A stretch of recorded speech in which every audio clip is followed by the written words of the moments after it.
want to wish a happy birthday. Oh, by the way, my name is Old. Did I just spit on you? P's are very difficult in this language. Oh, I want to wish a couple of happy birthdays to Emma Barnhart.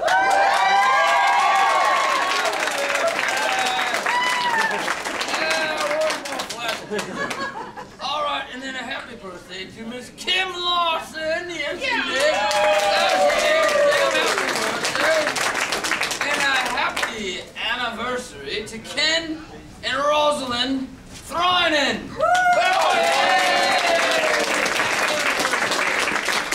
And then our... Wait, Janice, 49 years. 49 years? That's a God's truth. Oh, wow. You must be a very forgiving woman. And then also, we have a special thank you to John and Joyce Bredesen. Thank you, thank you, thank you. All right, I bet you thought... I bet you thought you were coming to a play, but look around, you're all stuck in a barn, aren't you? Yes, well, this isn't your normal play. This is really more of telling a story. We heard about this new story by this chap named... I have to take this out. Chuck Dickens. And we're going to ask you to maybe tell it with us. Now, I won't ask you to do anything unnatural. What if I say to this young lady may sit upon your lap, and she says, no, Joe, no, down. All will cease and desist. Yes, I will. Can I have my hand back? Thank you. But we may ask you to take a spot of tea. Go right ahead, enjoy yourself. We may have trouble getting you your tea. That's all right. We'll come looking for you and get it for you. What we want you to do is enjoy yourself. So enjoy yourself.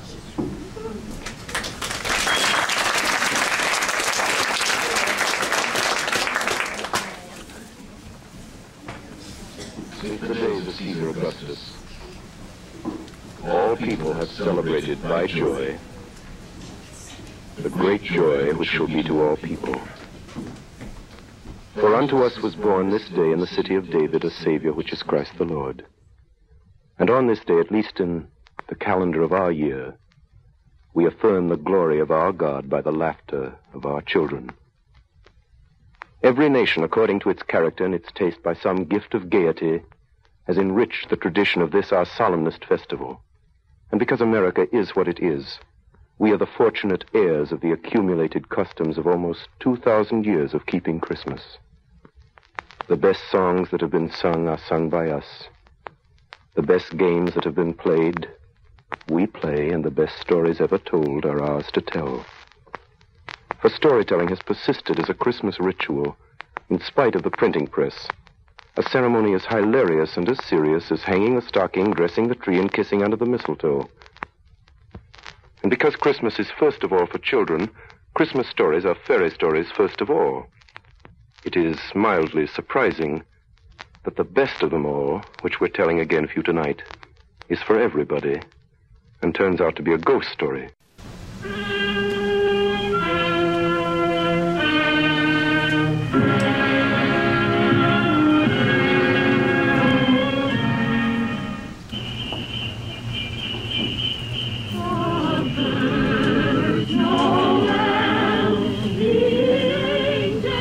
Good evening. This is Orson Welles. There are clearly a number of ways in which a Christmas carol could be introduced. Is dead to begin with.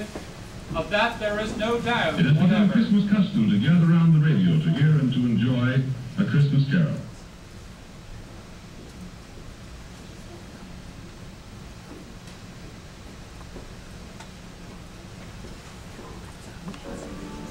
Old Marley was as dead as a doornail.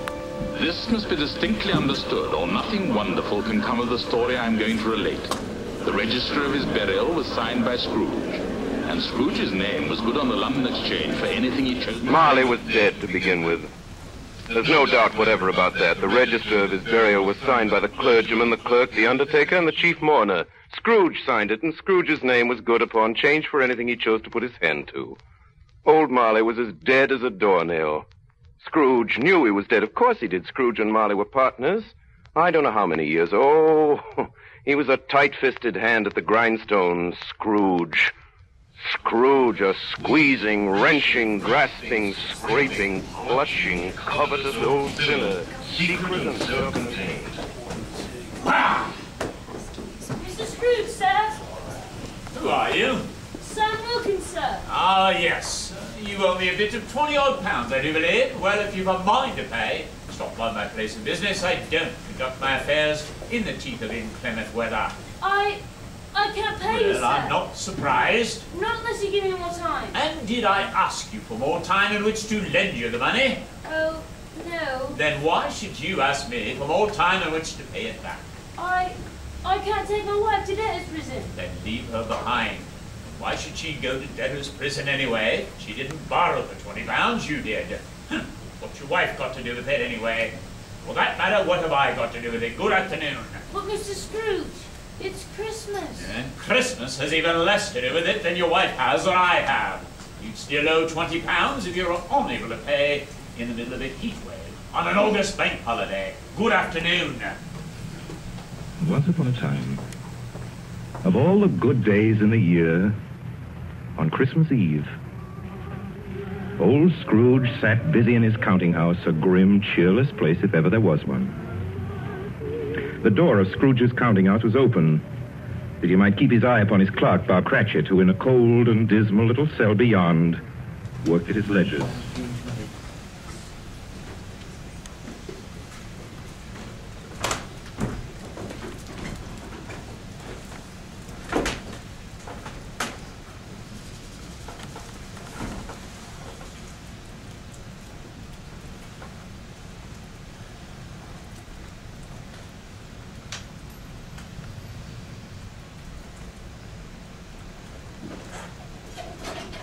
You there!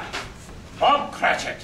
What are you doing there? I was only putting a bit more coal on the fire, Mr. Scrooge. My fingers are getting stiff from the cold. Then put on your mittens and put that coal back in the scuttle. A fire indeed. If you continue to use coal at this rate, you and I should be parting company, Bob Cratchit. Do you understand that? Yes, sir. There's many a young man that would like your situation, you know. Yes, sir. I'm sorry, sir. Merry Christmas, Uncle! God save you! Ah! Humbug! Christmas a humbug? You don't mean that, I'm sure. I do. Merry Christmas. What right have you to be merry? What reason have you to be merry? You're poor enough. Come then, what right have you to be dismal? What reason have you to be morose? You're rich enough. Ah! Humbug! Don't be cross, Uncle. What else can I be when I live in a world of fools such as this? Merry Christmas. Out of pawn, Merry Christmas. What's Christmas time to you anyway but a time for paying bills with no money? A time for being a year older and not an hour richer. If I could work my will, every fool that goes about with Merry Christmas on his lips would be boiled in his own pudding and buried with a stake of honey through his heart. Uncle. Nephew, keep Christmas in your way and I shall keep Christmas in mine. Keep it, but you don't keep it. Let me let it alone. Much good it may do you, much good it has ever done you. There are many things from which I've derived good, by which I've not profited. Christmas among the rest. But I'm sure I've always thought of Christmas time, even apart from the veneration due to its sacred name and origin, if anything belonging to it can be apart from that, as a good time, a kind, forgiving, charitable, pleasant time. And so, though it has never put a scrap of gold or silver in my pocket, I believe it has done me good, and will do me good, and I say, God bless it. Hurrah! Let me hear another sound out of you, Bob Cratchit. You'll be keeping your Christmas by losing your situation. Oh, yes, sir. You're quite a powerful speaker, sir. I wonder you don't go into Parliament. Don't be angry, Uncle. Come, dine with us tomorrow. Ah, I'd rather see Why? you. Why? Why did you marry? Because I fell in love. Love. Bah. Good afternoon. I want nothing from you. I ask nothing of you. Why cannot we be friends? Good afternoon. I'm sorry with all my heart to find you so resolute. We have never had any quarrel to which I've been a party, but I've made the trial in homage to Christmas, and I'll keep my Christmas humor to the last. So a Merry Christmas, Uncle. Good afternoon. And a Happy New Year. Good afternoon! Merry Christmas to you, Bob. Merry Christmas to you, Mr. Fred. The missus and the little ones all champing at the bit for Christmas to begin. Oh, yes, sir, all very eager. And the little lame boy, which one is he? Tim, sir. Oh, yes. How is he? We're in high hopes, sir. He may get better. Oh, good, good. Merry Christmas. Well, thank you, sir, and a Merry Christmas to you, sir. Merry Christmas. Merry Christmas. Ah, Scrooge and Marley's, I believe. Ah, yes. Do I have the pleasure of addressing Mr. Scrooge or Mr. Marley? Mr. Marley has been dead these 7 years. He died 7 years ago this very night. But we have no doubt his liberality is well represented by his surviving partner. At this festive season of the year, Mr. Scrooge, it is more than usually desirable that we should make some slight provision for the poor and destitute who suffer greatly at the present time. Many thousands are in want of common necessaries. Hundreds of thousands are in want of common comforts, sir. Are there no prisons? Plenty of prisons. And the union workhouses? Are they in operation? They are. Though I wish I could say they were not. The treadmill and the poor laws are in full vigor then? Both very busy, sir. I was afraid from what you had said that something had occurred to stop them in their very useful course. I'm glad to hear it. Under the impression that they scarcely provide Christian cheer of mind or body to the multitude, a few of us are endeavoring to raise a fund to buy the poor some meat and drink and means of warmth. We chose this time because it is this time of all others when want is keenly felt and abundance rejoices. What shall we put you down for, sir? Nothing. You wish to remain anonymous. I wish to be left alone. You asked me what I wish. Sir, that is my answer. I don't make merry myself at Christmas, and I can't afford to make idle people merry. I work to support the establishments that I mentioned. They cost enough, and those that are badly off must go there. Sir, many can't go there, and many would rather die. And if they would rather die, let them do it. Increase the surplus population. It's not my business. It's enough that a man understand his own business and not interfere with other people's. Mine occupies me constantly. Good afternoon. Merry Christmas.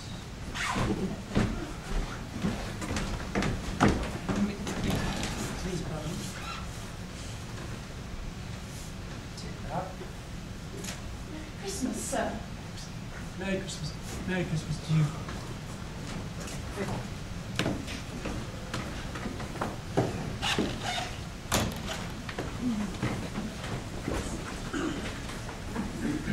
Well, you'll be wanting the whole day off tomorrow, I suppose? If it's quite convenient, sir. Well, it's not convenient. And it's not fair. If I was to stop half a crown for it, you'd think yourself ill-used, I'll be bound, but you don't think me ill-used. I pay a day's wages for no work. It's only once a year, sir. It's a poor excuse for picking a man's pocket every 25th of December. But if you must have the whole day off, be here all the earlier the next morning. Oh, certainly, Mr. Scrooge. Thank you, Mrs. Scrooge, and a Merry Christmas. Merry Christmas! You, clerk, at 15 shillings a week, with a wife and family, and not 6pence to jingle together in your trousers pockets, talking about a Merry Christmas. Oh, I'll retire to Bedlam. God rest ye merry gentlemen, may nothing need dismay. Remember Christ our Savior was born. Bah!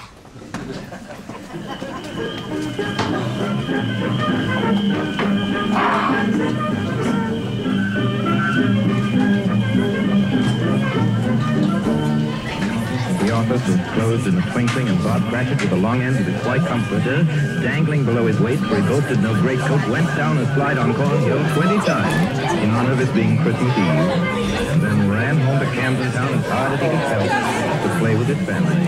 Blind Man Club.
Ladies and gentlemen, citizens, guests, and all here present, gladdest tidings to you all. This, the most festive season, let's charge our glasses, make a loyal toast to Her Majesty, our beloved sovereign, Her Royal Highness Queen Victoria, Queen of England, Empress of India, and Queen of her royal colonies. We toast the season, each other at this time, and those who have welcomed us to this joyous celebration. Let us not forget, for its unexcelled generosity, the Royal Exchequer think bank. Do I hear, here? Yeah. Let us also not forget the Royal Society, the Southeast Minnesota Arts Council. Do I hear, here? Yeah. And Mr. Dan Van Hook of Spectrum Pro Audio, without whose assistance, all of what you see and hear tonight would not be seen or heard. Here. And my friend and colleague from Rochester, Mayor Ardell Brady.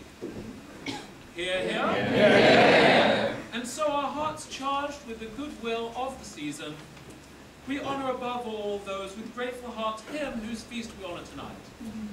Let us honor the little ones, for blessing them is to bless him. And with that, we charge our glasses once again and toast a Merry Christmas to one and all. Merry Christmas. Yes, my lord. We bid you each and all to partake of any smallest comfort we can offer, and enjoy your lightened hearts. Share with us the joy of this day and of each other. Our happy hearts speak grateful thanks as well to these our hosts, Homer and Shelley Tompkins, who have so graciously opened up their home and barn to us on this festive occasion. Merry Christmas. Merry Christmas.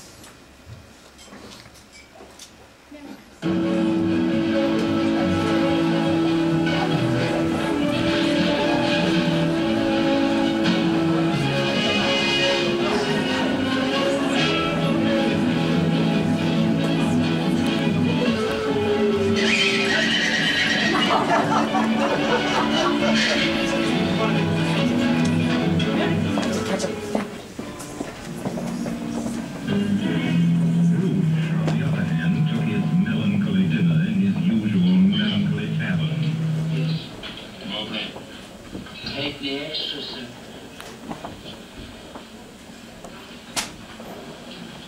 No more.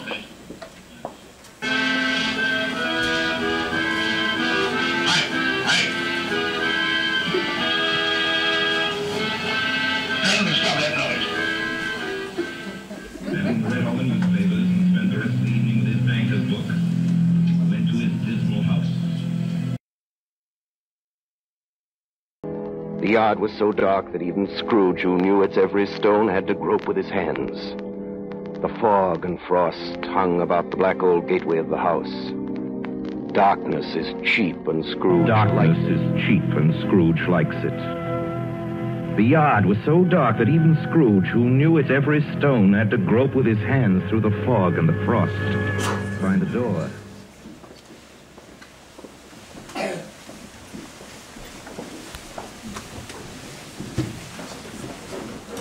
Scrooge.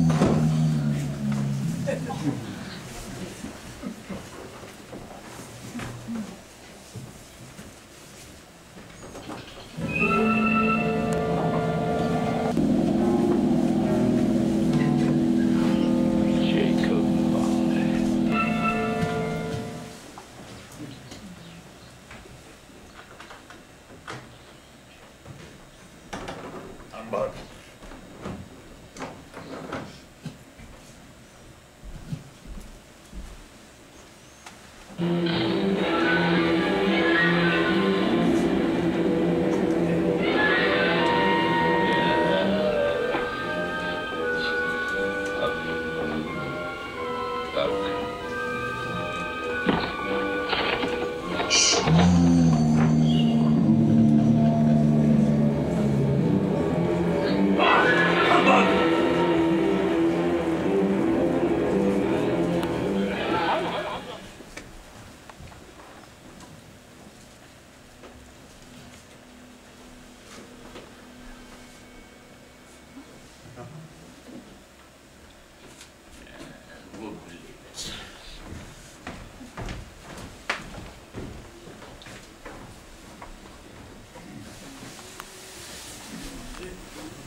Apologise for jail.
are you? Ask me who I was. Who were you then? You're particular for a shade. In life I was your partner, Jacob Marley. Jacob Marley? But you're dead. You died 7 years ago. 7 years ago this very night. Can you sit down? I can. Then do it.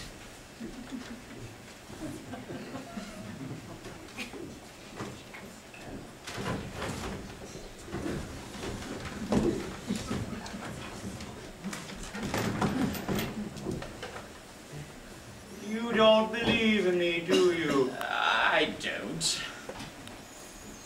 What evidence of my reality would you have beyond that of your senses? I don't know. Why do you doubt your senses? Because such a little thing affects them. The slightest sore of the stomach makes them cheats. It may be a bit of undigested beef, a blot of mustard, a crumb of cheese, a piece of underdone potato. There's more of gravy than of the grave about you, whatever you are. Do you see this toothpick? I do. Looking at it, I see it nonetheless. I have but to swallow this toothpick and be for the rest of my days persecuted by a legion of goblins. Oh, my own creation. It's humbug, I tell you, all of it humbug. Ah! Mercy, dreadful apparition. Why do you trouble me? Man of the worldly mind, do you believe in me or not? Yes, I must. But why do you walk the earth and why do you come to me? It is required of every man that the spirit within him walk abroad among his fellow beings. And if that spirit goes not forth in life, it is condemned to do so after death. It is doomed to wander throughout the world and see those things that it cannot share in, but might have shared in on earth, and turn to happiness. Jacob, tell me, what is that chain around you? This is the chain that I forged in life. I made it link by link, yard by yard. I made it of my own free will, and by my own free will I wore it. Is its pattern strange to you, Ebenezer? I'm sorry, Jacob. Your chain, Ebenezer, was as heavy and as long as this one 7 Christmas Eves ago, and you have labored on it since. It is a ponderous chain. Speak comfort to me, Jacob. I have none to give. Comfort, Ebenezer, comes from other regions, conveyed by other ministers. I cannot rest. I cannot stay. I cannot linger anywhere. And weary journeys lie before me. In life, my spirit never roved beyond the narrow limits of our money-changing hole. Now I am doomed to wander without rest or peace. 7 years dead and traveling all the time? Every Christian spirit, working kindly in its own little sphere, will find life too short for the vast good it can do. No space of regret will make amends for one life's opportunities misused. Yet such was I. But Jacob, you were always a good man of business. Business! Mankind was my business. The common welfare was my business. Charity, mercy, benevolence were all my business. The dealings of my trade were but a drop of water in the comprehensive ocean of my business. It's at this time of year, Ebenezer, that I suffer most. Why did I walk through crowds of my fellow beings with my eyes cast downward, never raising them to that blessed star which led the wise men to that humble abode? Were there no homes to which its forelight would have conducted me? Listen to me, Ebenezer, my time is nearly gone. I will, Jacob, but don't be hard upon me. Ebenezer, I am here to warn you that you have yet a chance and hope of escaping my fate. Do you hear that, Ebenezer? I do. I do. Thank you. You're always a good friend to me, Jacob. But go on, how shall I escape? You will be visited by 3 spirits. Oh, is that the chance and hope of you spake. It is. I think I'd rather not. Without their visit, Ebenezer, you will not have hoped to shun the path that I tread. Expect the first tomorrow. When the bell tolls one, look to see me no more, Ebenezer, and look that for your own sake you will remember what has passed between us.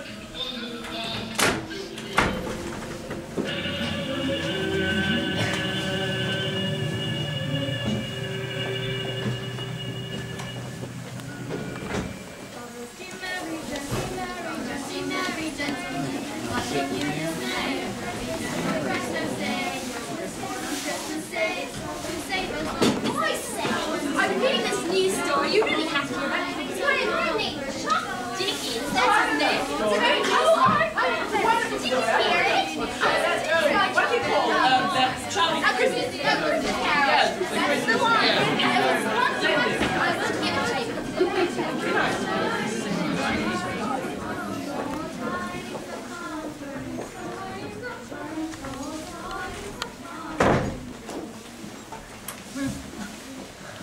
Who is that? Ebenezer Scrooge. Are you the spirit whose coming was foretold to me? I am. Who and what are you? I am the spirit of Christmas past. Long past? No, your past. The light. What? Would you so soon put out with worldly hands the light I give? Is it not enough that you are one of those whose passions dim this light through whole trains of years? I beg your pardon, Spirit, but what is your business here with me? Your welfare. My welfare? Your reclamation, then. Rise and walk with me. I'm mortal. I'm liable to fall. Bear but a touch of my hand there, and you shall be upheld in more than this.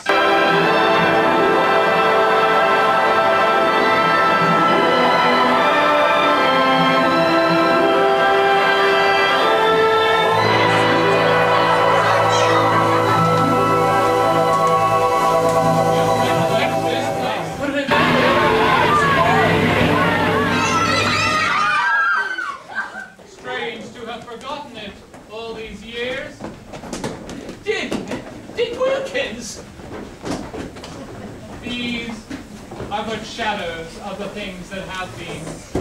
They have no recollection of us.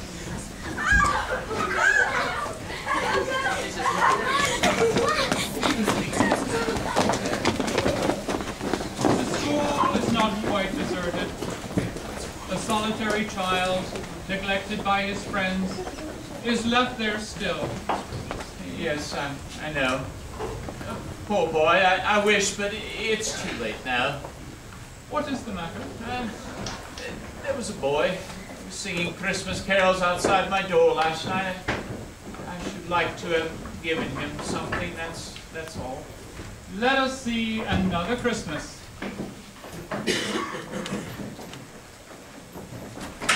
Brother, dear brother, I have come to bring you home, dear brother. I have come to bring you home.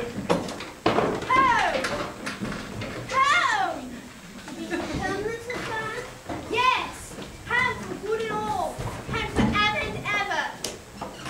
Father's so much kinder than he used to be. That home's like heaven. He spoke so gently to me one dear night when I was going to bed that I was not at all afraid to ask him of more, that he might come home. And he said, yes, you should, and send me the coach to bring you. And you'll never come back here. And we'll be all together for Christmas, and you'll never be lonely again. Never alone again? You're quite a woman, little flan.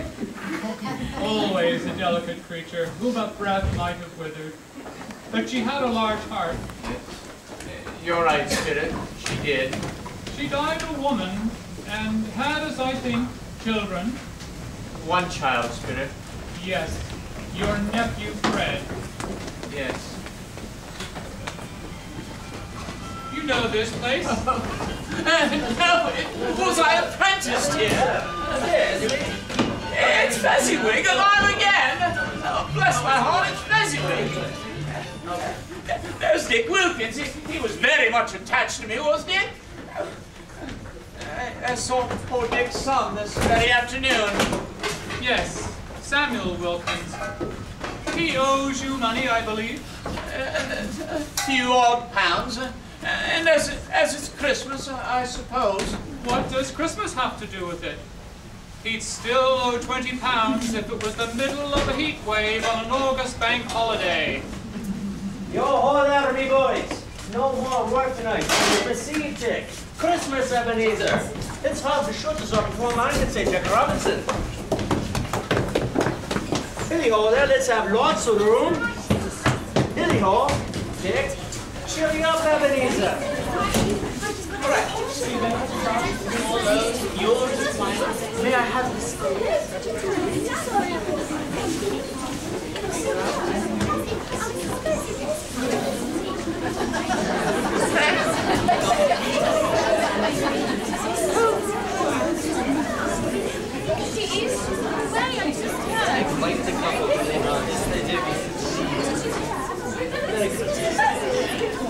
Someday that's gonna be. Maybe not. Are you ready?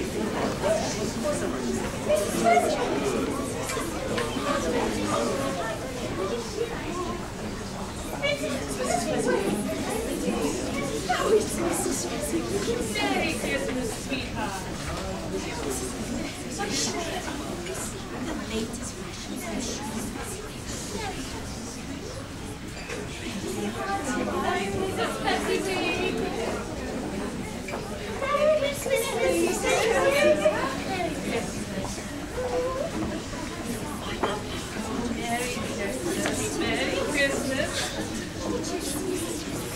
Merry Christmas, me dear. Merry Christmas, darling. Merry Christmas, Mrs. Benson. And Ebenezer, you brought the lovely Alice. Merry Christmas. Merry Christmas, Mrs. Merry Benson. Christmas, Dick. Welcome to our party. Let us all make merry and celebrate.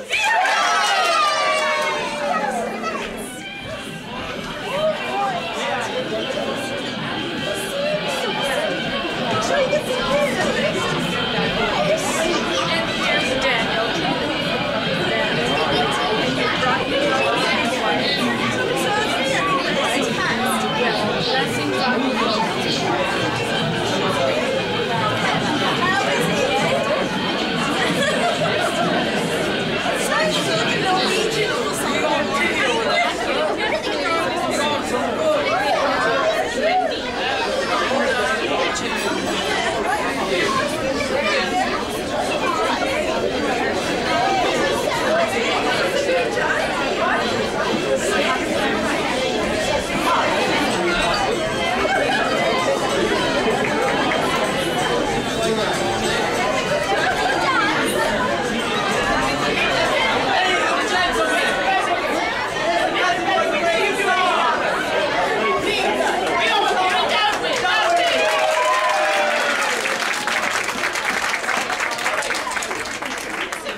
Oh, Fezziwig. I never was a better man. And don't forget good point, Mrs. Fezziwig. A worthy partner in every sense of the term. If that's not high praise, tell me higher and I'll use it. I can't think of anything. Is it? What is that? What did this party cost him? In your mortal money? 3 or 4 pounds at most? Is that so much that he deserves this praise? It isn't that, Spirit. He has the power to render us happy or unhappy, to make our service light or burdensome, a pleasure or a toil. And say his power lay in words and deeds and things so insignificant as to be unable to be added or counted up. Well, then, he has the power to make us happy, and that is as great as if it had cost him a fortune. What is the matter? Nothing in particular. I should like to have said something to my clerk just now. That's all. Turn and see yourself in love, Ebenezer. Alice. It's only a shilling, Alice, but someday it'll be a gold one when I'm rich. It's a beautiful ring, Ebenezer. But I mustn't accept it. Oh, why? Not good enough for you? No, what's so how silly. Ring, you're rich. It's just, you're so young. You may have a change of heart. Alice, dearest, if ever I have a change of heart towards you, it will be because my heart has ceased to beat. You always feel that way? As long as I'm a man. Then yes, I just have to accept your ring. It's beautiful. Better go tell your mother. She wants to plan the whole affair, I suppose. Okay. I want to tell everyone.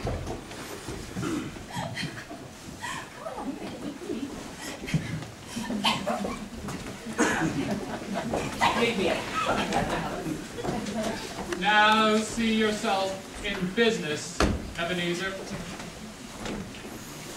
Come, Mr. Fezziwig. We are good friends, I think, and even better men of business. Why don't you sell when the going is good? You can't compete unless you invest in machines and in progress. Get employees. You'll never get a better offer, and you can't last long as it is. I dare say you're right, and the offer is a very large one, I must admit. But it's not for money alone that one spends a lifetime building up a business, Mr. Marley. Well, if it isn't, I don't know what you spend a lifetime building up a business for. It's for the people, and the way of life that one loves. What would happen to poor Mr. Scrooge here, for instance? Ah, yes. Mr. Scrooge. He's a smart young fellow. I just might make him my partner. I dare say you'll do well together. But what of the others? No, I can't see myself selling out to doing your way of business. I have to be loyal. Loyal? Loyal to my friends, my employees, my way of life. There is more in life than money, so.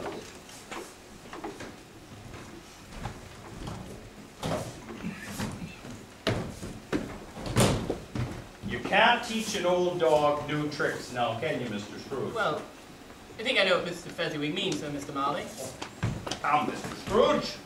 Suppose I said that if you and I were running this business, that we could make twice what old Fezziwig makes for himself. I'd still say the money wasn't everything, sir. Well, if it isn't, I don't know what is. Old Fezziwig's chains can't be holding you that strongly, can they? Chains, Mr. Marley? His worry for the common welfare, charity, mercy, benevolence, they're all links in a chain that he forges for himself, link by link and yard by yard. Mankind is none of my business. I can't rest in the old ways. The dealings of my trade are a comprehensive ocean, leaving no room for sentimental twaddle like old Fezziwig's. Good day, Mr. Scrooge. Good day, Mr. Marley.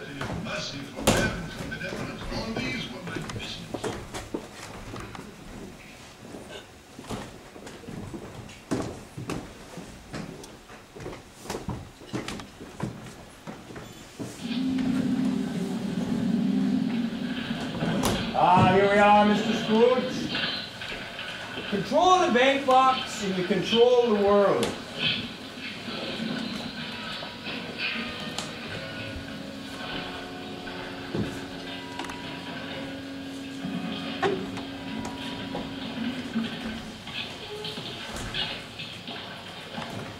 Hello, Fezziwig. Say, how did old Fezziwig take the news that it was you and I that bought out his interest in bankruptcy court? You wish me luck, Jacob. Ah! No hard feelings then. Starting with a clean slate. He's lost everything, they tell me.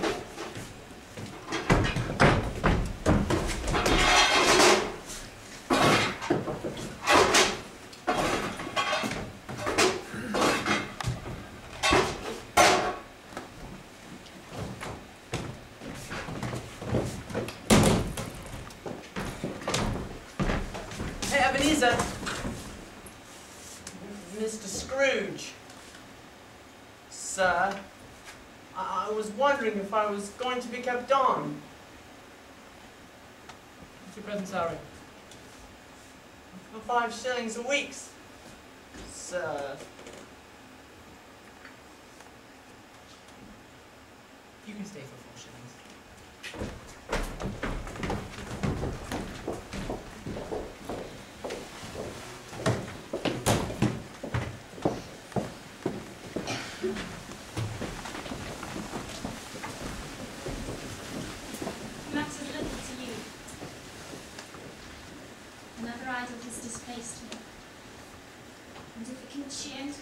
You in time to come, as I would have tried to do, then I have no just cause to grieve.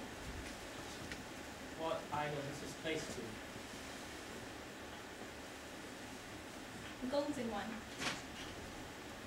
The world is so cruel to the poor, and it condemns the pursuit of wealth in the same breath. You fear the world too much. All you hope is that wealth will place you beyond its reach. I'm not changed towards you, am I? Is an old one. It's made when we both poor and content to be so. It's made when you were another man. Tell me, this has never been between us. Could you seek me out and try and win me now? No. And I release you. Have I ever sought release? In words, no. Never. In what then? A changed nature. An altered spirit.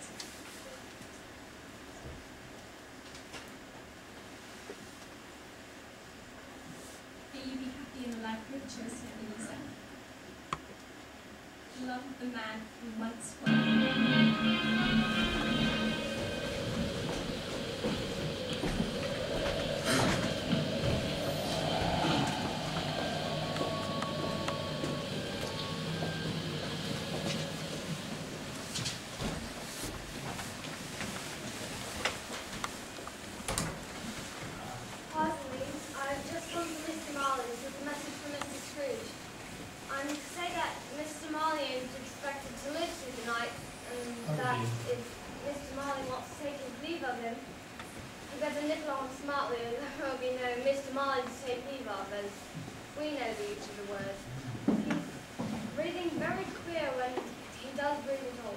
Yes. Excuse me, Mr. Scrooge. Well? About Mr. Marley. He's dying, sir. Well, what can I do about it? If he's dying, he's dying. The message was that you're to go at once, sir. It is now 5:15. The office does not close until 7 o'clock. We'll come at 7. I'll try to get Mr. Marley the hill out till then, I'm sure. Much obliged, and a Merry Christmas to you if you don't have a speaking of the situation. Thank you, and the same to you.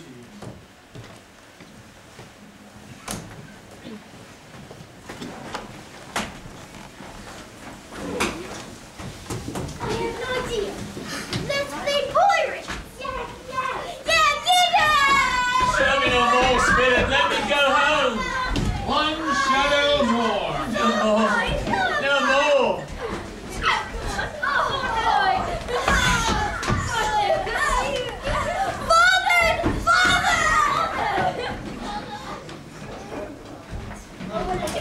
You can let go of me now.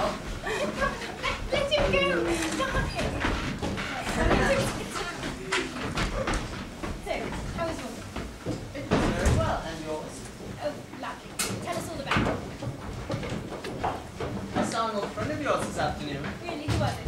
Was it Mr. Smith No. or Mr. Weston? No. Was it St. Nicholas or was it St. Nicholas? No, it wasn't St. Nicholas.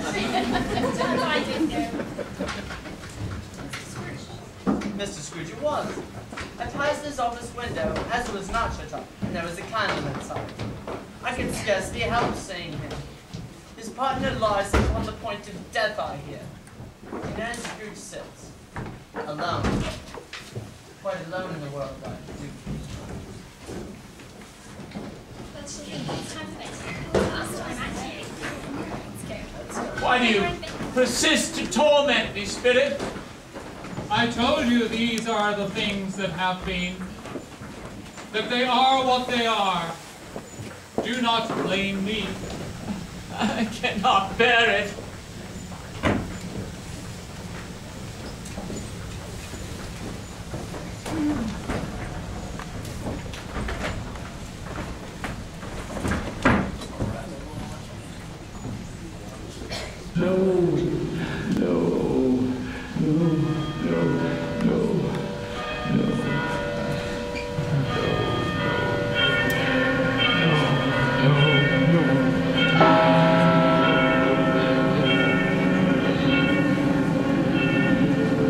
Stroke of one, Scrooge awakened suddenly and sat him bolt upright in his own bed. He remembered the words of Marley's ghost and wondered from which direction the second spectre would appear. At that moment, nothing between a baby and a rhinoceros would have astonished him very much. Hurry, sleigh, it's almost Christmas. Come in, come in. Now, come in. Know me better, man?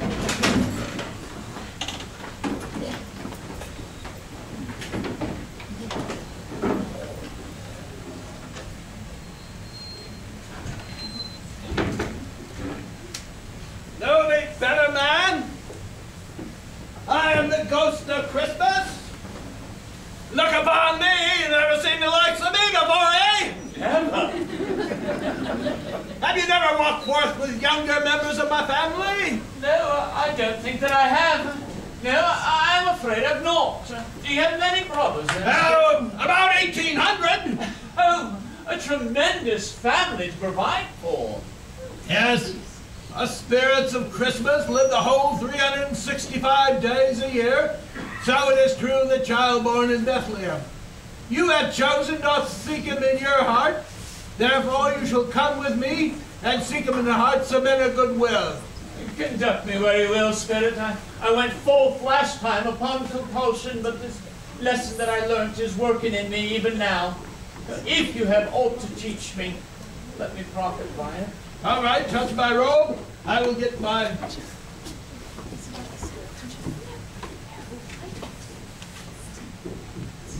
Aha! Now we're ready. Now watch this. That way. This way. You know what? I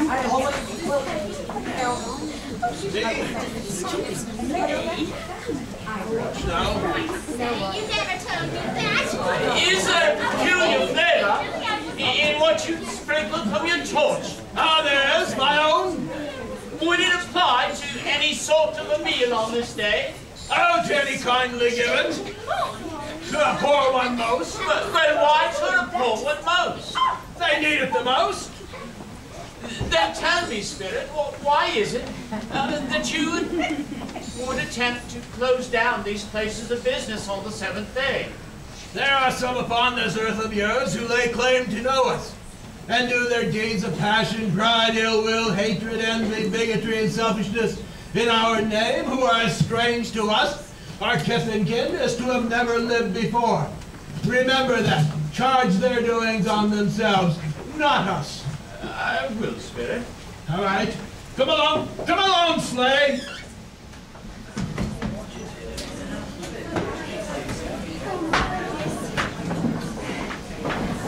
Whatsoever has your precious father and your brother Tiny Tim and They are quite late. oh, and Martha was this late past Christmas Day by half an hour. Mother, you waiting? Oh, would it be wonderful to all be together? Oh, I thank you, my dear. Why, the fuck is your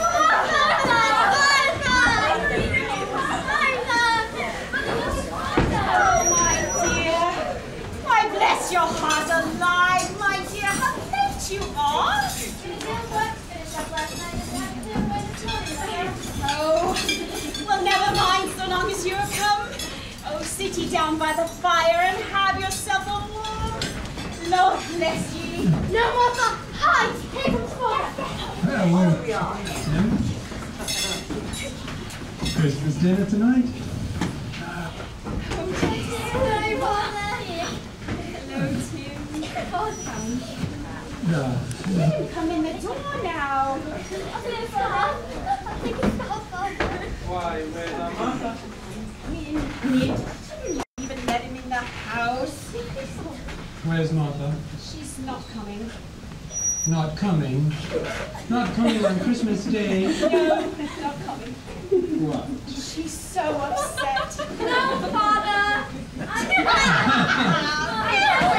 You were teasing me. Oh, Martha. Oh, yes. You're really out of gout.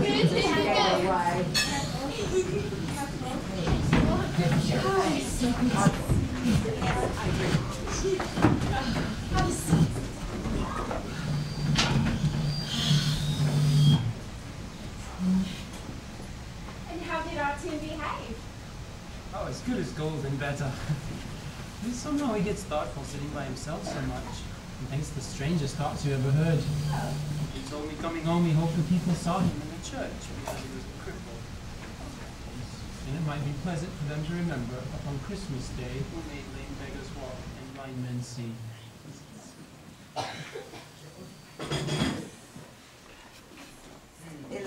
He is growing strong and hearty. Yes. All right. Who's the goose?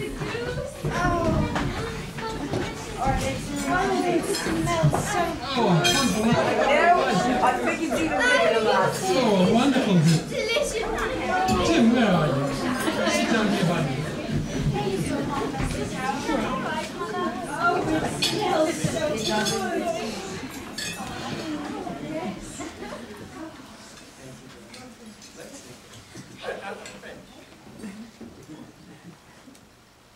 Our Father, for this food we give thee thanks. Amen.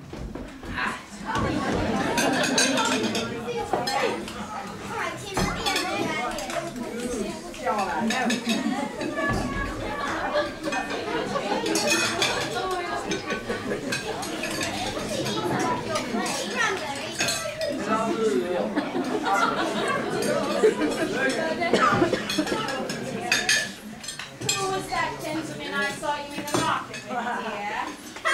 One of my friends. I have many of those. Oh, he was quite handsome, I must say. Pass me a plate. Oh, hot. Don't burn yourself. What about the pudding, Mother? I don't know, I declare. Suppose it shouldn't be done enough. Suppose it frightened the tuning out. Suppose somebody got to the back wall with the daughter and stole it while we were learning the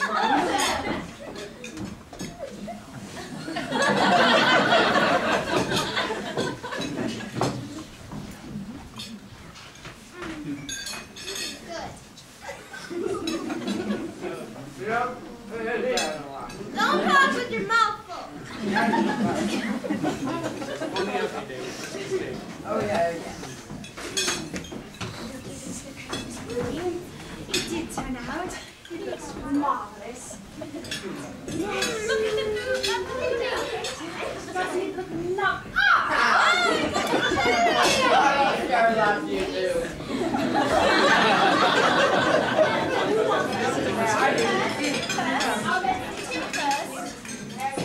I'm next.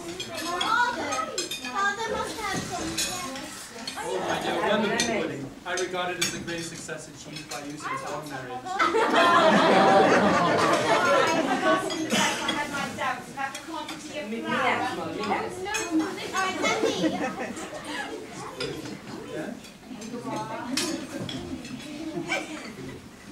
Oh, a Merry Christmas to us all, my dear. God bless us. God bless us, everyone. Will Tiny Tim live, Spirit? I see a vacant seat in the far chimney corner, and the crutch without its owner, carefully preserved. If these shadows remain unaltered by the future, the child will die. Oh, kind Spirit, say he'll be spared. If these shadows remain unaltered by the future, and none other of my kind shall find him, what then? He'd be like to die, and he'd better do it and decrease the surplus population. If he is like to die, had he not better do it and decrease the surplus population? Man, if man you are, heart not stone, forbear thy wicked cant until you discover what the surplus is and where it is. Will you decide what men shall live, what men shall die? It may be in the sight of heavens that you are more worthless and less fit to live than the millions like this poor man's child. That is Mr. Scrooge. I give you Mr. Scrooge, the founder of the feast. The founder of our feast, indeed. I wish I had him here. I'd give him a piece of my mind to feast upon. I hope he had a good appetite for it. My dear, the children, Christmas Day. Oh, it should be Christmas Day, I'm sure, on which one drinks the health of such an odious, stingy, hard, unfeeling man as Mr. Scrooge. You know he is, Bob. Nobody knows it better than you. Poor fellow. Dear, Christmas Day. Oh. I'll drink to his health for your sake, and the day's, but not for his. Long life to him, Merry Christmas and Happy New Year. He'll be very merry and very happy, I have no doubt.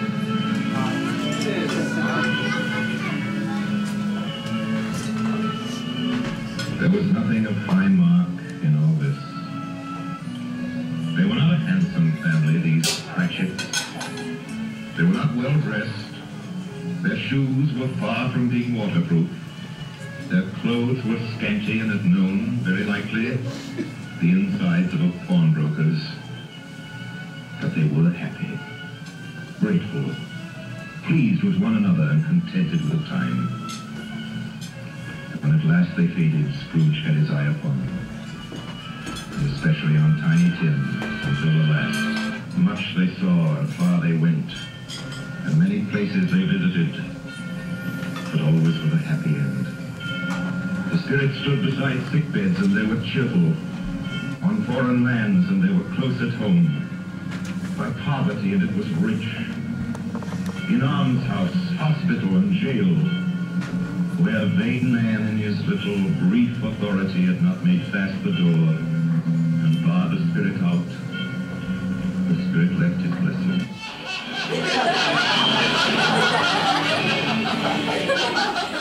He said Christmas was a humbug. As I lived, he believed it too. More shame for him, Fred. He's a comical old fellow, that's the truth. And not so pleasant as he might be. However, his offenses carried their own punishment, and I have nothing to say against him. I'm sure he is very rich, Fred. At least you've said so. But what of that, my dear? His wealth is of no use to him. He doesn't do any good with it. He doesn't make himself comfortable with it. And he hasn't the satisfaction of thinking that he's ever going to benefit us with it. I have no patience with him. Oh, I have. I couldn't be angry with him if I tried. Who suffers by his ill whims? Himself. Always. Here he takes it into his head to dislike us, and won't come and dine with us. Well, what's the consequence? he won't lose much of his dinner. Indeed, I think he loses a very good dinner. Well, I'm glad to hear it. You haven't, but because I haven't much faith in you young housekeeper. What do you say, Topper? A bachelor, my dear Fred, is a wretched outcast with no right to express an opinion on such a tender and delicate subject. Oh, Mr. Topper, you really are incorrigible. Quite beyond hope. Oh, do go on, Fred. He never finishes what he begins to say. He is such a ridiculous fellow. Speaking of being ridiculous, what did you do to your arm, Fred? Oh, I tell that. Well, let's just say it was a sort of snowball fight, and let's just say I won. I was only going to say that the consequence of him taking a dislike to us and not making merry with us is, as I think, that he loses some pleasant moments which could do him no harm. And I mean to give him the same chance every year, whether he likes it or not. For I pity him. He may rail at Christmas till he dies, but he can't help thinking better of it. I defy him. If it only puts me in the vein to leave his poor clerk £50. That'd be something. But I think I shook him yesterday.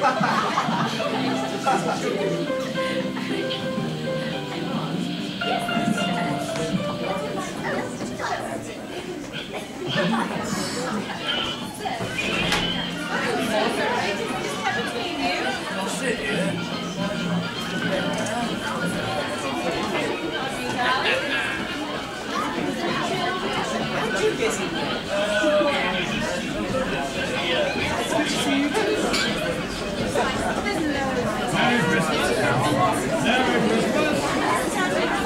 Well, now, we've been having a good time and the store is breaking in a little bit, just like for old Joe.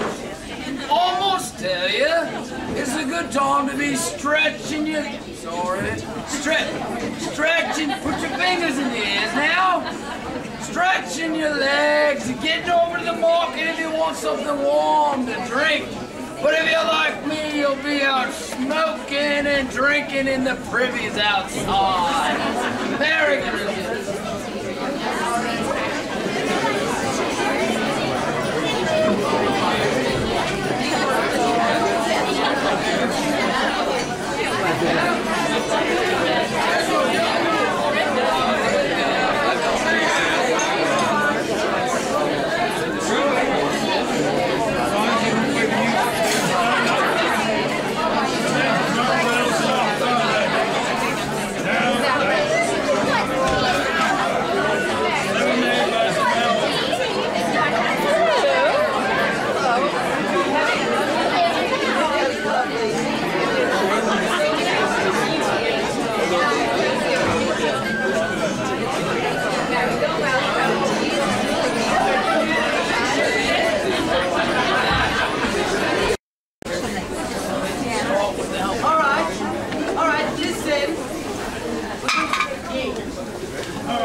Until the guest departs, Spirit, please. Oh, it's not possible, Ebenezer. Someone has questions. Oh, yes. Here's a new game. Fred has something in mind, and we must ask questions to find out what it is. But he may only answer yes or no. It's a new game, Spirit. 1/2 hour, only one. Oh, all right. Ask. Is it an animal? A live animal? Yes.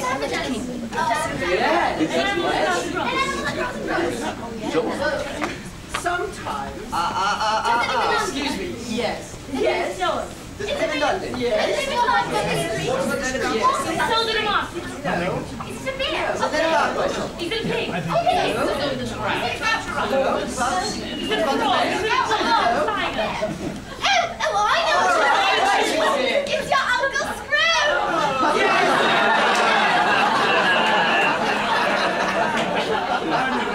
Alfred, we asked whether it was a bear. You ought rightly to have answered yes. Well, he's given us plenty of merriment, I'm sure. And it would be ungrateful not to drink his health.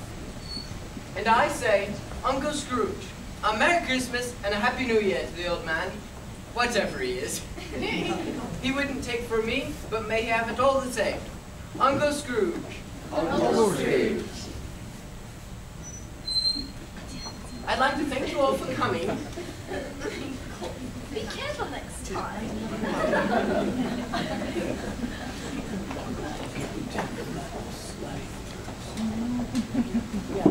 Hello, Ebenezer. My life upon this globe is very brief. It ends tonight. Our spirit's life so short, then. My time is drawing near.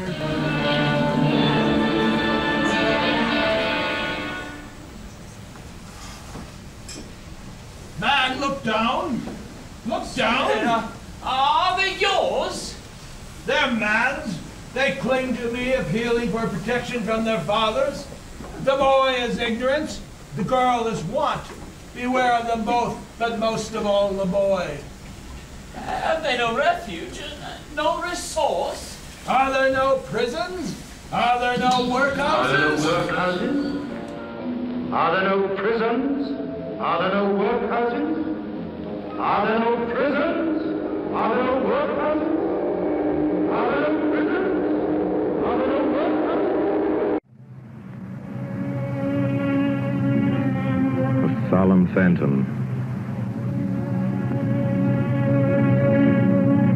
shrouded in black, draped and hooded, coming towards him slowly and silently, like a mist along the ground.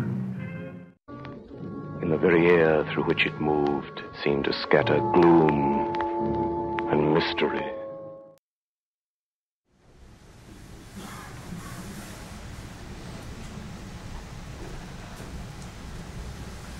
Am I in the presence of the ghost of Christmas yet to come? You are about to show me the shadows of things that have not happened, but will happen in the time before us.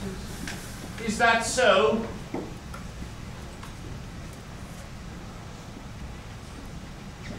Ghost of the future, I fear you more than any spectre that I've seen. But as I know your purpose here is to do me good, and as I hope to be another man than what I was, I am prepared to bear your company and to do it with a thankful heart. Will you not speak to me?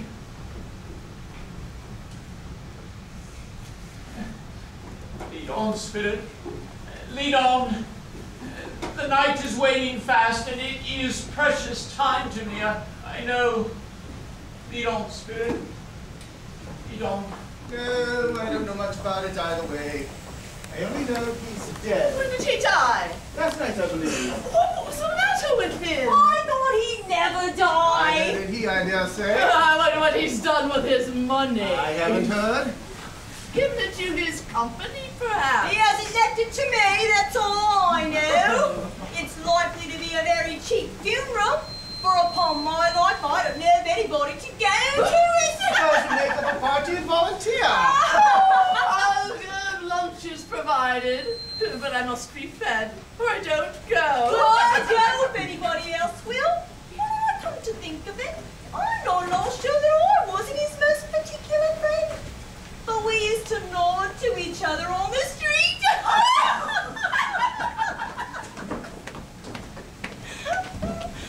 Merry Christmas. Merry Christmas.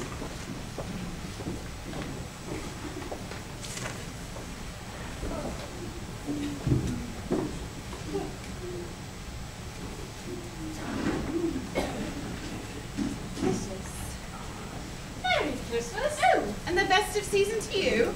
Well, I hear the devil's got his own at last, eh? So I'm told. It's cold outside, isn't it? Takes the season. You're not a skater, I suppose. No, something else to think of. Well, Merry Christmas. Merry Christmas. Merry Christmas. Spirit, whose death is it that they speak of so casually? Strange. My usual place is over there under the clock. I ought to be there this time of day.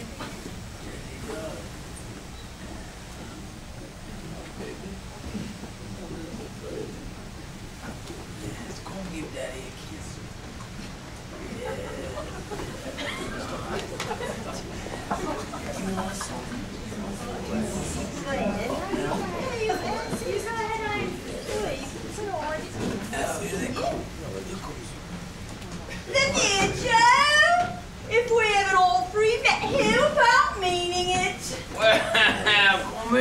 the parlor. Come on into the parlor. You've been here a time or two before this. And you ain't no stranger. Come into the parlor. Yeah.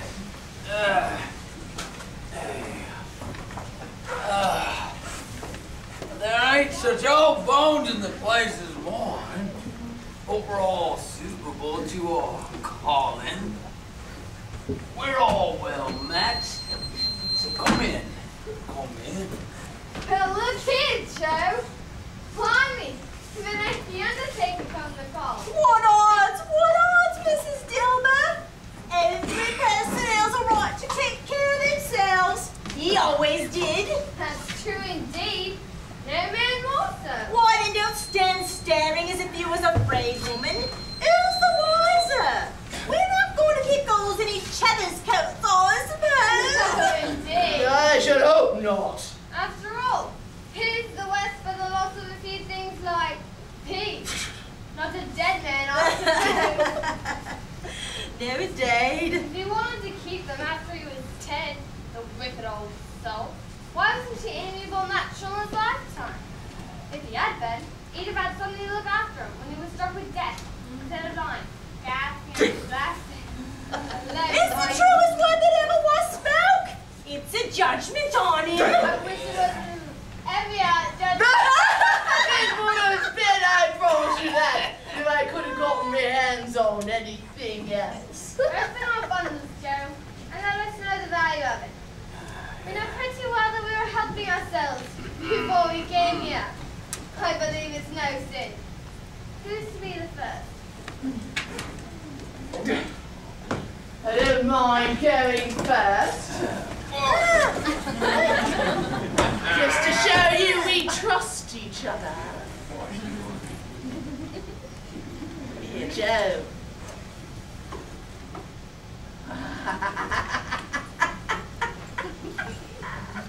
Here's pocket watch. A seal. A pencil case.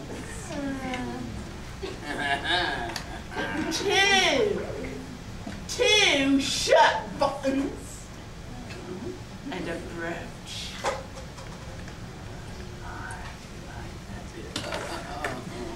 Give it back now.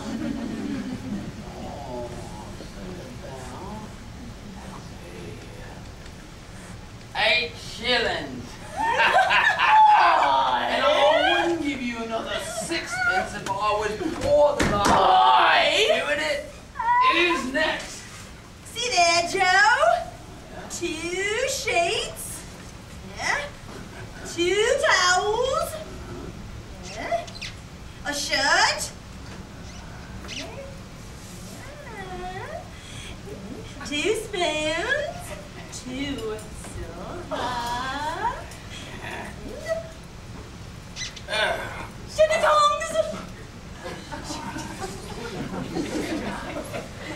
Wow.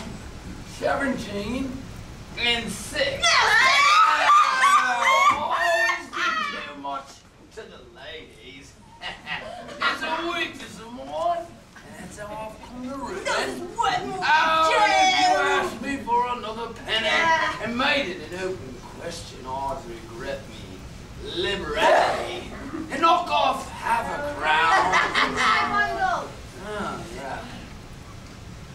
Now, what you call these? Bed curtains? Aye, his bed curtains. You don't mean to say you took them down, rings and all, with them lying there? Yes, I do. Why not? Well, you were born to make your fortune, and you'll certainly do it. I certainly shan't hold back my hand when I can get anything in it by reaching it out, for the sake of such a man as he. His blanket? Is his blanket? What do you think?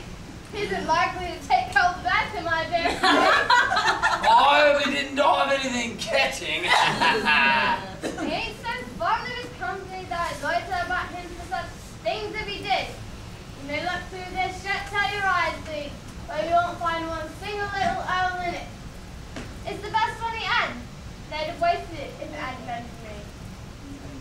you mean by wasting it.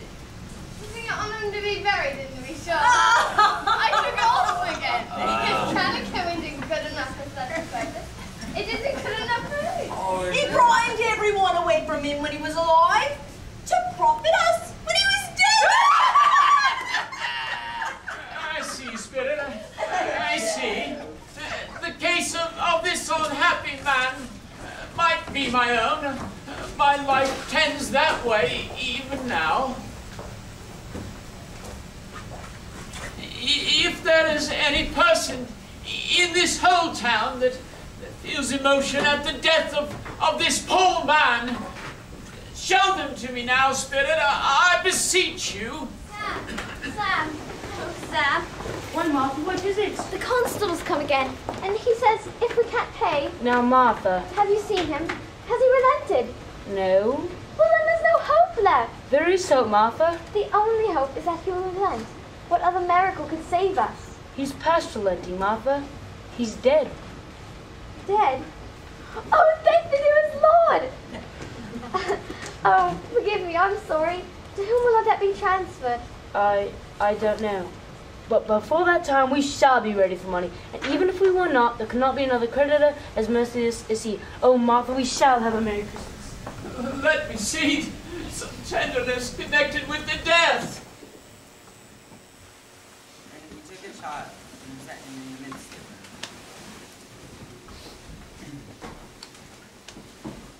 them. The colour. It hurts me eyes.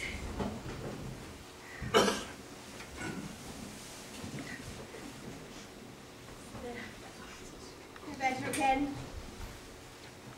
It makes them weak by candlelight. I wouldn't want to show weak eyes to your father when he gets home. For the world. It must be near his time. Past it, rather. But I think he's walked a little slower than he used to these last few evenings, Mother.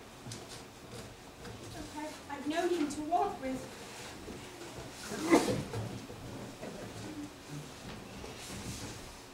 I've known him to walk with Tiny Tim upon his shoulders. Very fast. Very fast indeed. But it was no trouble for him, as he was very light to carry.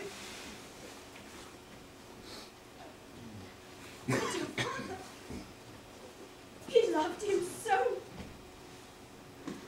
But it was no trouble. It was no trouble at all.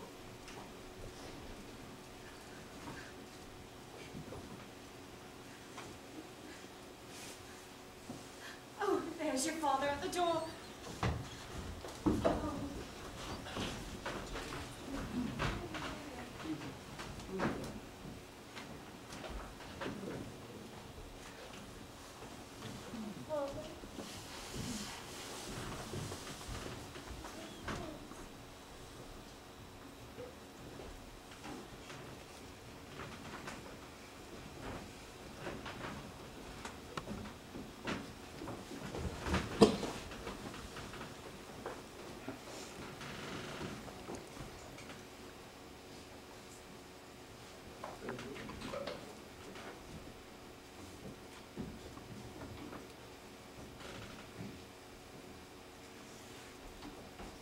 I know it's all.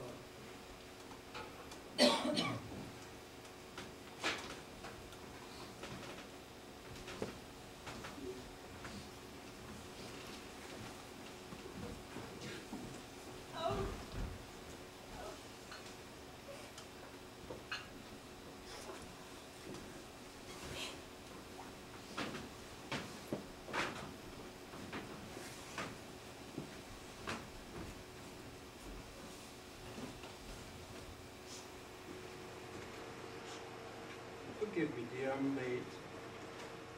I went to the place where he will rest. I wish you could have gone.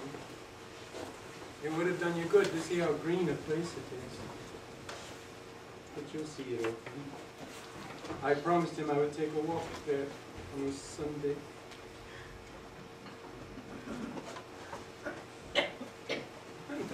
Child.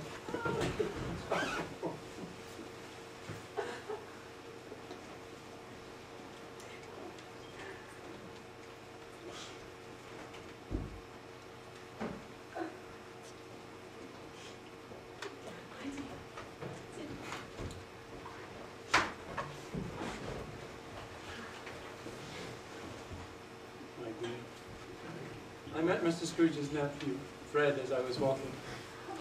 He was the pleasantest spoken gentleman you ever saw.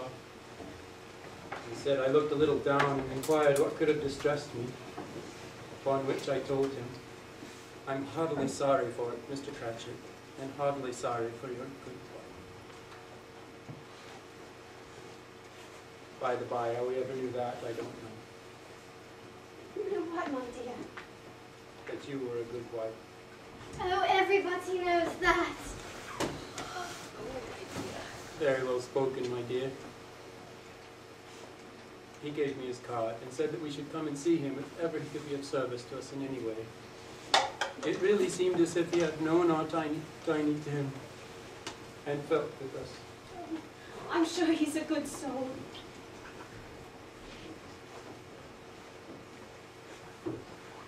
I shouldn't be surprised if he got Peter a better situation. And that Peter will be keeping company and setting up ours for himself. Oh, I know, my dears, that we shall never forget poor Tiny Tim. How patient and mild he was. And we shall not quarrel easily among ourselves.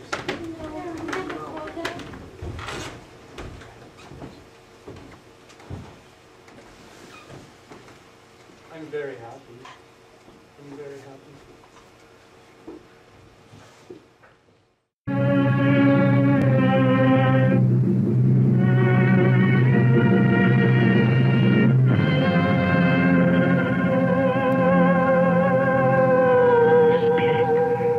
Where are we now? Oh, merciful heaven. Churchyard, overrun by grass and weeds, choked with too much burying. Desolate, lonely, crumbling gravestone.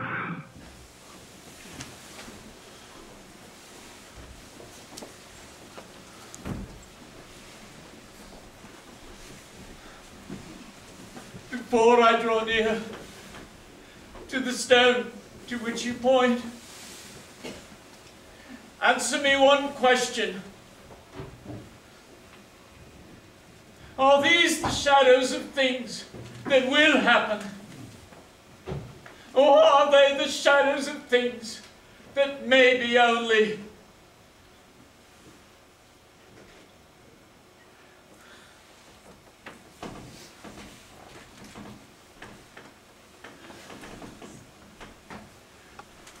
The courses of men's lives will foreshadow certain ends, to which if persevered in they must lead.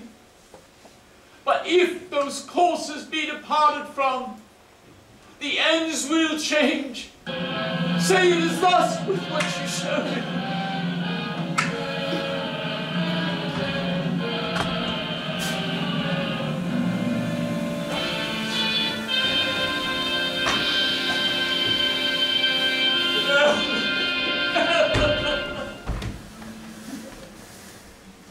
Hear me, Spirit. I am not the man I was. Why show me these things if I have passed all hope? I will honor Christmas in my heart and try to live it all the year. I will live in the past, the present, and the future. Oh, tell me I may sponge away the writing on this stone.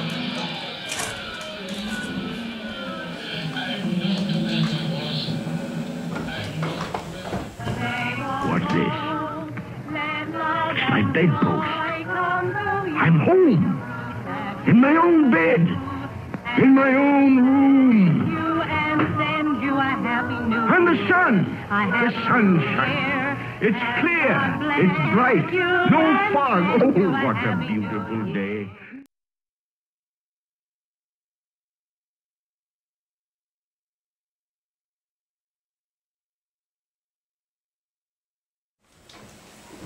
Heaven in Christmas time be praised. I say it on my knees. They are not all torn down, rings and all. They are here. I am here. The shadows of things that would have been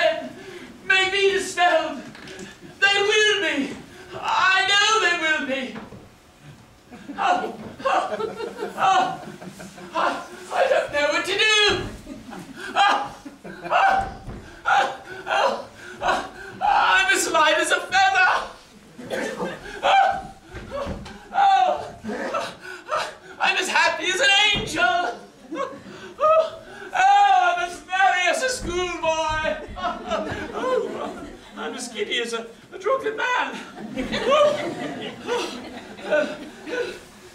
Oh, Merry Christmas to everyone! Oh, Happy New Year to the whole world!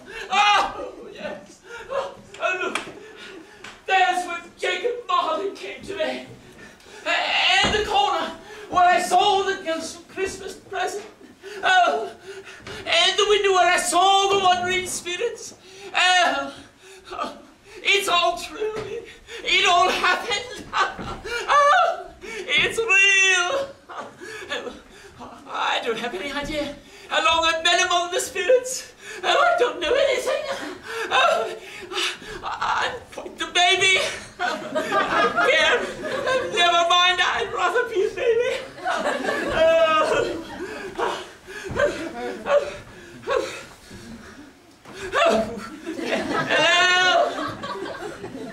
Hello there.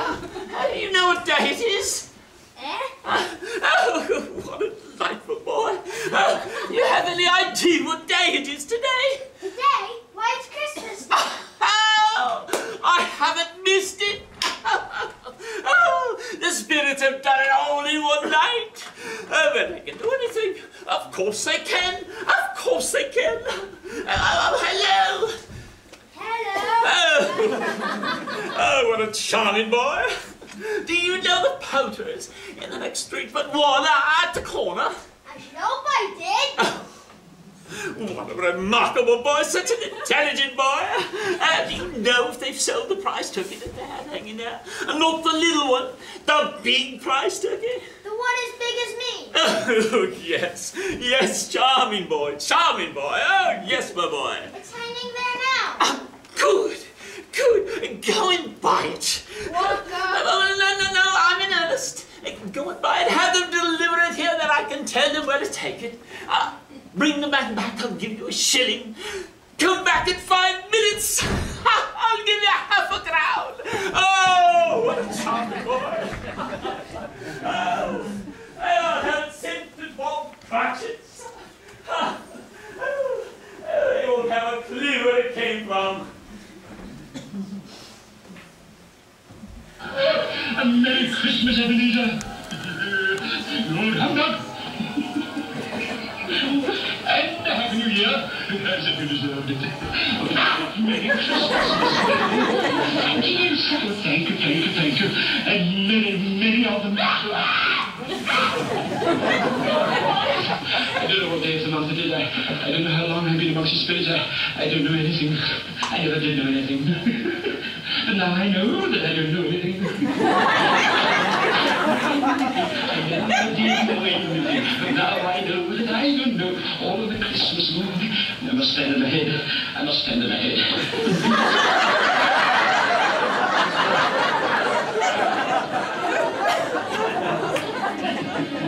Mr. Robert Cratchit, 2 Porter Street, Camden Town. That's you, Robert. Leastways, there's no one else I know of.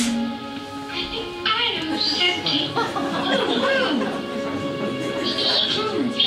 Oh, dear, whatever made you think it might be him? I don't know. I just think it's... Mr. Scrooge takes such leave of his senses suddenly. I really wanted to hate that blighter. But I'm very happy for him. Very happy. What a confusing day. Oh,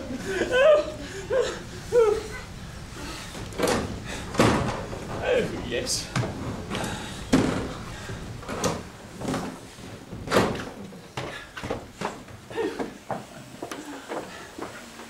Hello, my friends. Oh, how do you do? I trust you succeeded yesterday. It was very kind of you.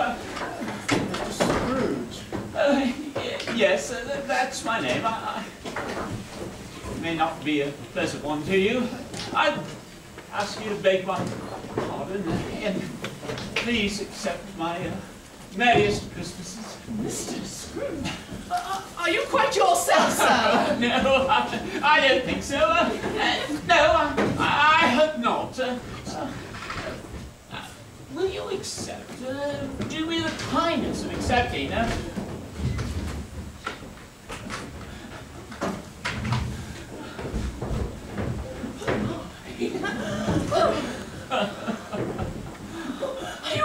serious? Oh, not a farthing less. There are a great many back payments included in that, I assure you. Yes, sir, I don't know what to say to such magnificence. Well, then say nothing at all. Just come and see me. Just please come and see me. Oh, I will. We will. Oh, thank you so very much. I'm much obliged. Thank you 50 times. Bless you. Thank you. Merry Christmas. Merry Christmas.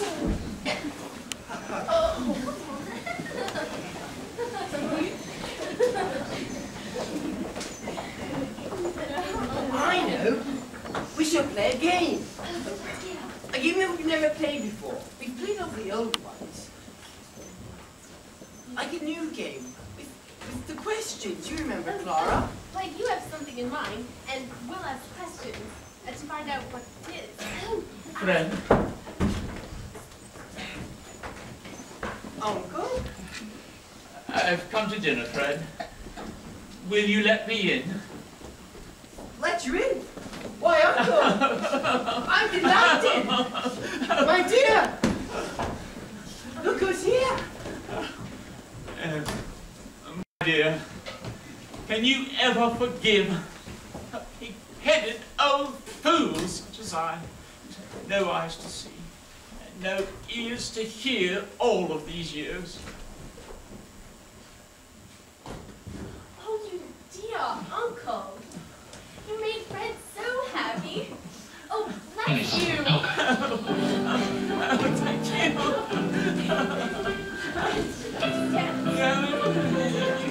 Show me.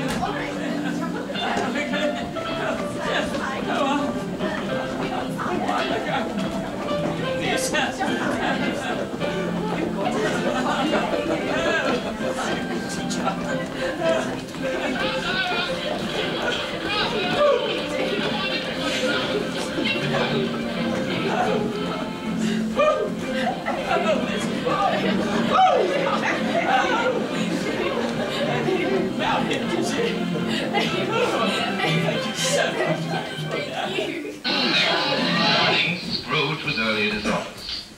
He went early for a reason. He could only be there first and catch Bob Cratchit coming late. That was the thing he set his heart upon, and he did it. Yes, he did. The clock struck 9.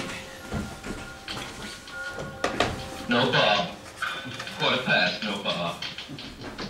Scrooge sat with his door wide open that he might see him come in. At last he came.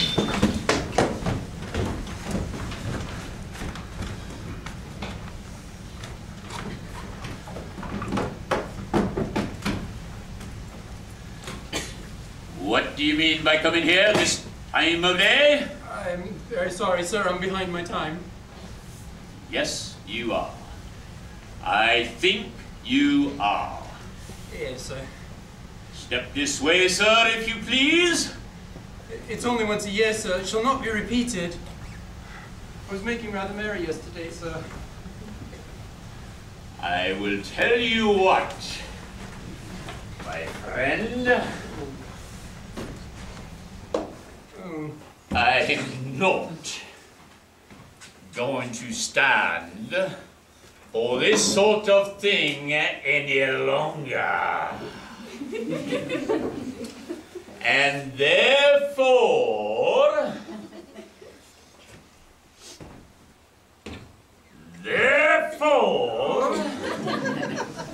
I am about to raise your salary.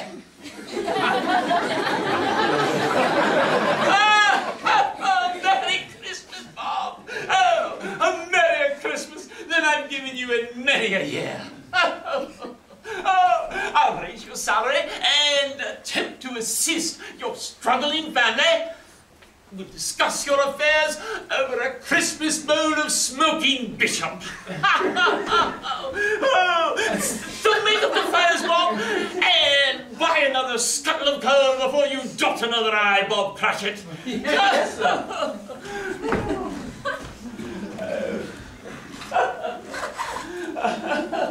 Yes.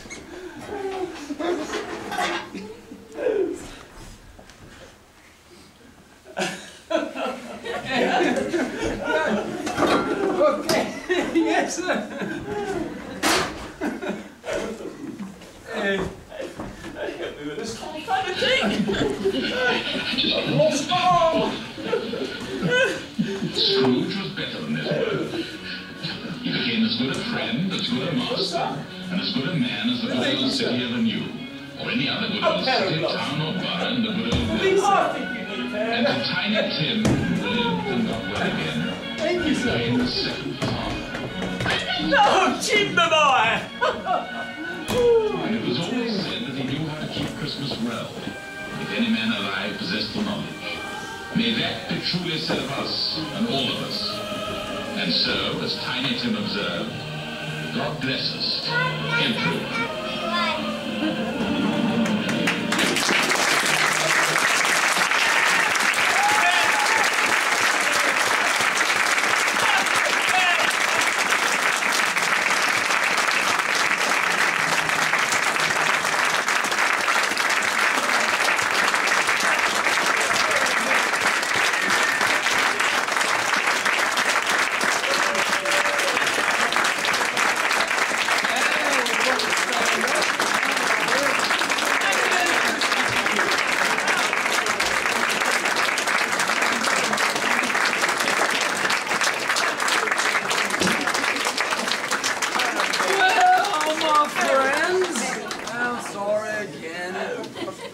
My friends, just a few parting words for you.